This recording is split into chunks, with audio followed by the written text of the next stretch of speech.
USN FM 97.1, la voix de l'étudiant.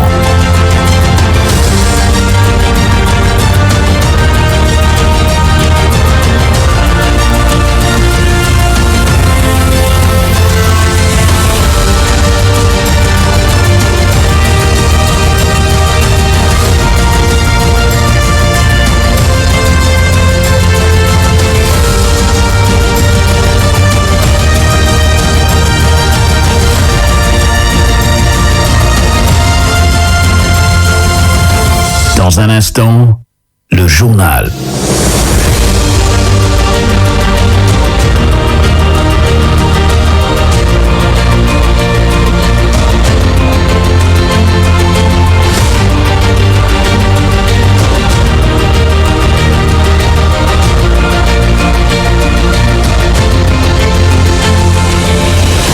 USN FM 97.1, la voix de l'étudiant. Dans un instant, le journal.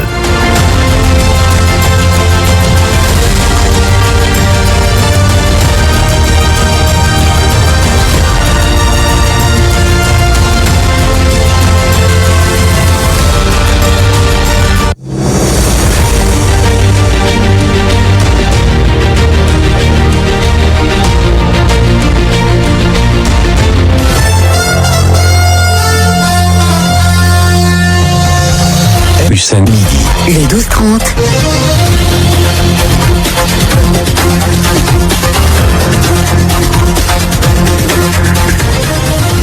Ravi de vous retrouver, il est exactement 12h passées de 30 minutes. Bonjour à tous et bienvenue dans ce journal. Fièvre du Nil occidental, une zoonose transmise par les piqûres de moustiques.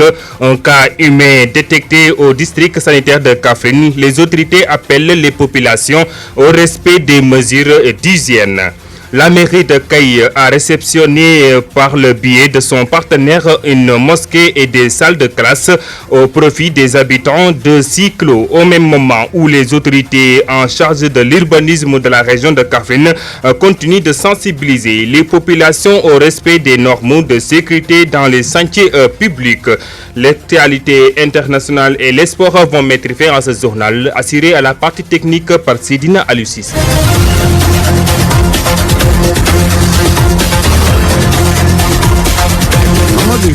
À la présentation, d'abord, bonjour, le journal que nous démarrons avec la visite du président de la République du Sénégal, son Excellence Bassirou Diomaye Diakhar Faye en Mauritanie pour sa deuxième visite. Il va participer à la cérémonie de prestation de serment du président Mohamed Ould Ghazouani, élu pour un second mandat. Il a quitté ce matin la capitale sénégalaise pour Nouakchott pour répondre à l'invitation de son homologue mauritanien. Je vous le disais en titre, la fièvre du Nil occidental, un cas humain est détecté chez une fille âgée de 18 ans et pris en charge au niveau du district sanitaire de Kaffrine. Cette zoonose est transmise habituellement par les piqûres de moustiques de genre Culex. Les autorités sanitaires appellent les populations au respect des mesures d'hygiène et à la vigilance. Je vous propose d'écouter Dr Mbaye Thiam, directeur régional de la santé de Kaffrine. La maladie de la fièvre West Nile ou fièvre du Nil occidental est une zoonose transmise à l'homme par la piqûre de moustiques du genre Culex. Asymptomatique dans 80% des cas, l'infection peut cependant provoquer chez l'homme de la fièvre, des céphalées, une asthénie, des nausées, des vomissements, une éruption cutanée. Des complications peuvent toutefois survenir chez les personnes qui ont un terrain particulier, comme l'âge avancé et l'immunodépression. Le diagnostic se fait par l'identification du virus au laboratoire ou des marqueurs liés à ce virus. À ce jour, il n'existe pas de traitement spécifique ni de vaccin chez l'homme.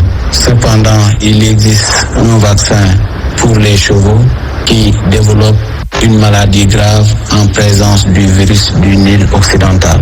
Un cas humain de West Nile a été notifié au niveau du district sanitaire de Kaffrine le 9 juillet 2024. Lorsque le cas notifié est revenu positif du laboratoire national de référence, une riposte a été organisée autour du cas. Le cas a été pris en charge, l'évolution a été favorable, sans séquelles.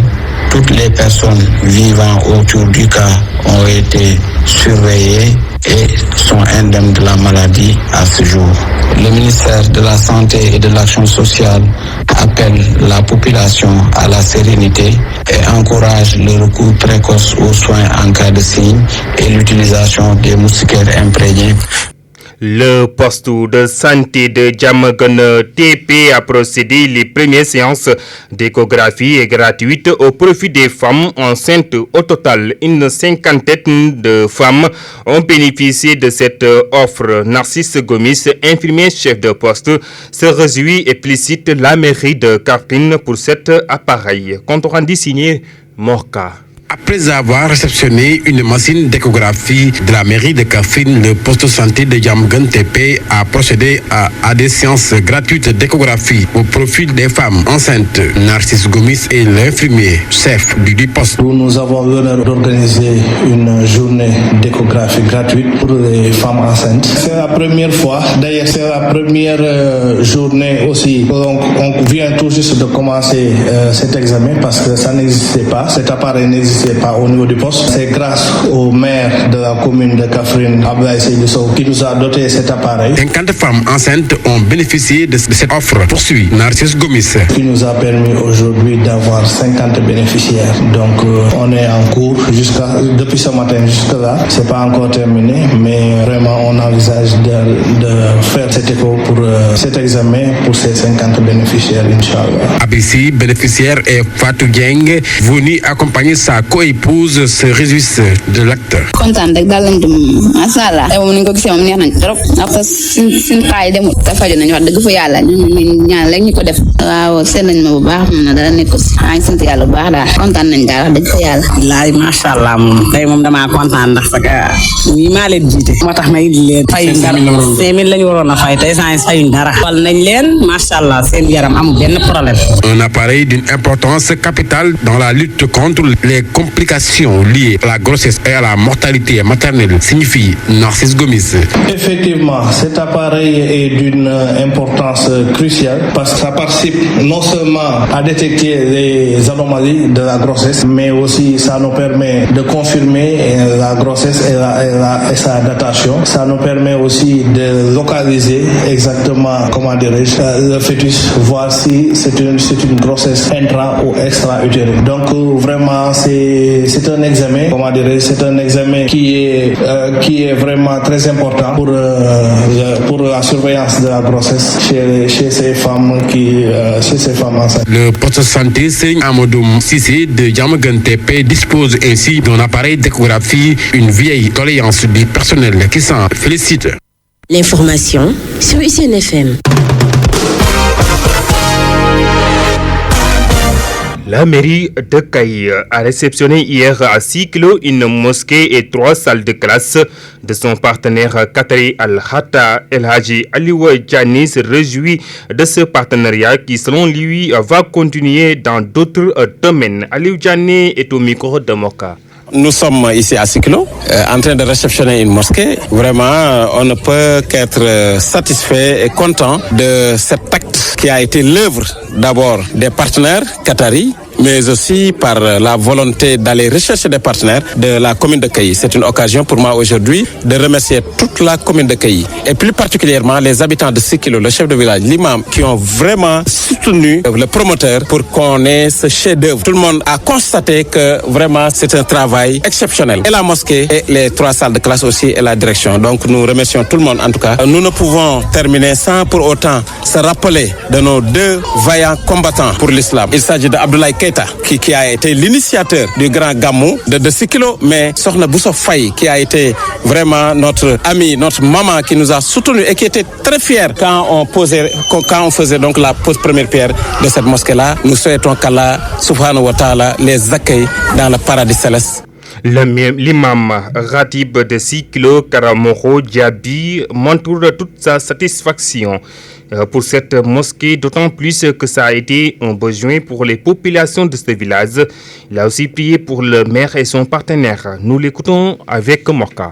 Je suis l'imam Hatib de ce village de Sikilo. Nous avons besoin il y a plusieurs années d'une grande mosquée pour célébrer la prière du vendredi. Mais comme vous le savez, c'est grâce au maire de la commune de Kayi, Al-Djane, qui a fait des démarches avec ses partenaires qataris qu'aujourd'hui nous venons de réceptionner cette bijou, ce lieu de culture avec à ses côtés les 3 salles de classe pour nos enfants qui seront enseignés ici le français et l'arabe. Donc nous remercions encore une fois le maire de la commune de Kayi et ses partenaires. Comme vous le savez, tout musulman pratiquant a besoin de ce lieu de culture pour vénérer Allah subhanahu wa ta'ala. Donc, par la grâce de Dieu, nous remercions toutes les personnes qui ont répondu présent à cette journée, mais aussi les personnes qui ont participé à cet édifice en tant qu'imam Hatib de ce village. Nous remercions Al-Djane, mais aussi nous remercions le partenaire qatari et toutes les autres personnes. Vraiment, nous sommes très contents et nous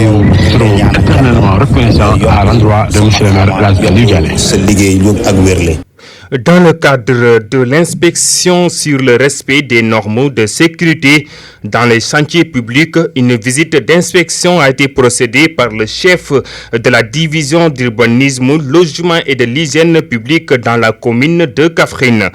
Selon Ahmadi Diallo Tamboura, l'objectif est de sensibiliser les populations sur la nécessité de se conformer au nombre de constructions. Ahmadi Diallo Tamboura, que voici. On vient de boucler donc une journée de visite des chantiers. Cette fois-ci, c'était surtout des chantiers de l'État au niveau donc de la commune de Kaffrine. Il s'agissait donc de voir l'état d'avancement des travaux, mais de voir aussi si les chantiers respectent aussi les normes de construction. Les chantiers qui ont été visités sont c'est la grande mosquée de Kaffrine qui est donc en phase de finition. Ensuite, à la maison de la jeunesse et de la citoyenneté, le lycée d'excellence. On devait visiter l'université, mais on a eu un petit contretemps parce qu'on devait le faire avec le directeur donc, du CRUS de Lucerne.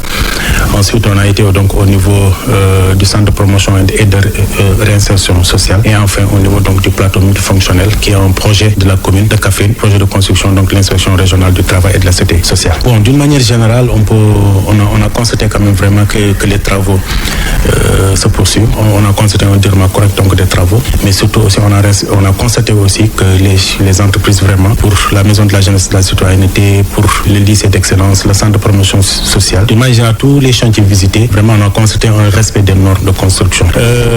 On a eu à faire quand même des recommandations, surtout demander aux entreprises de prendre en compte l'aspect aménagement paysager, parce que comme vous le savez, c'est une forte recommandation donc de l'autorité qui nous demande vraiment de mettre l'accent surtout sur les aménagements paysagers. Au niveau donc du lycée d'excellence, il y a un début de travail qui est en train d'être fait sur l'aménagement paysager.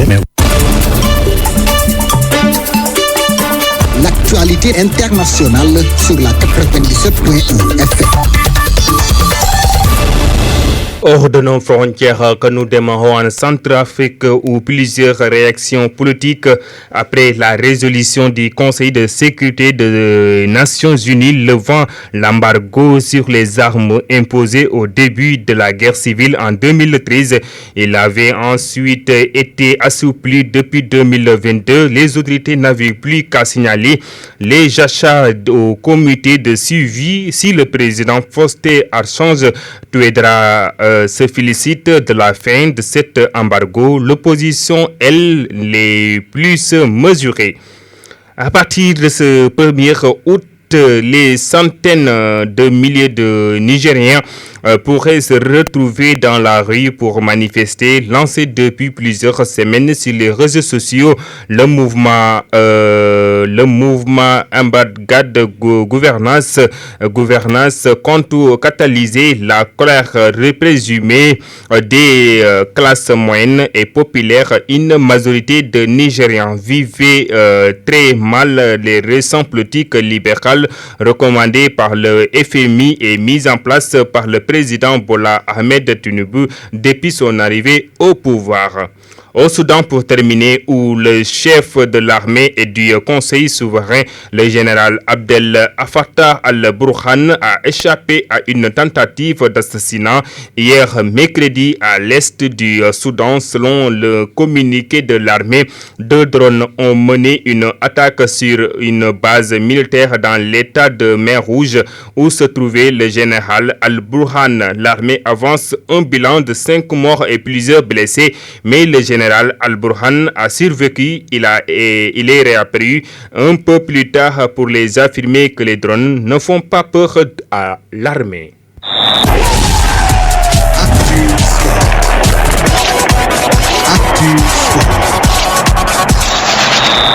L'actualité sportive que nous démarrons avec les préparations de la saison 2024-2023 avec les matchs amicaux internationaux du club. Hier, le Real Madrid s'est incliné face au Milan AC par 1-0. RB Leipzig a battu Aston Villa par 2-0. Manchester United a pris le dessus sur Real Betis de Youssouf Sabaly, 3-2. Crystal Palace de Ismaïla Sarr, nouveau sociétaire de Villain, a battu Wolverhampton par 3-0. C'est tout pour ce journal. Tout de suite, dans un instant, le rappel des titres. Mamadou Ndiaye.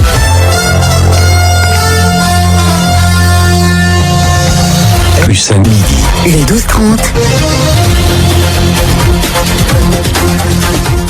Fièvre du Nil occidental, une zoonose transmise par les piqûres de moustiques, un cas humain détecté au district sanitaire de Kaffrine. Les autorités appellent les populations au respect des mesures d'hygiène.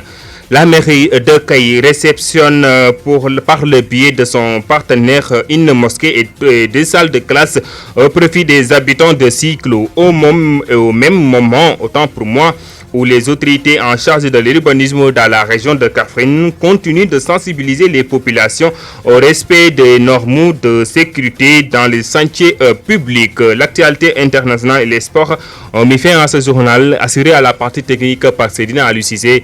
Était devant le micro Mamadou Ndiaye. Bonne suite des programmes sur les zones de la radio ICN FM.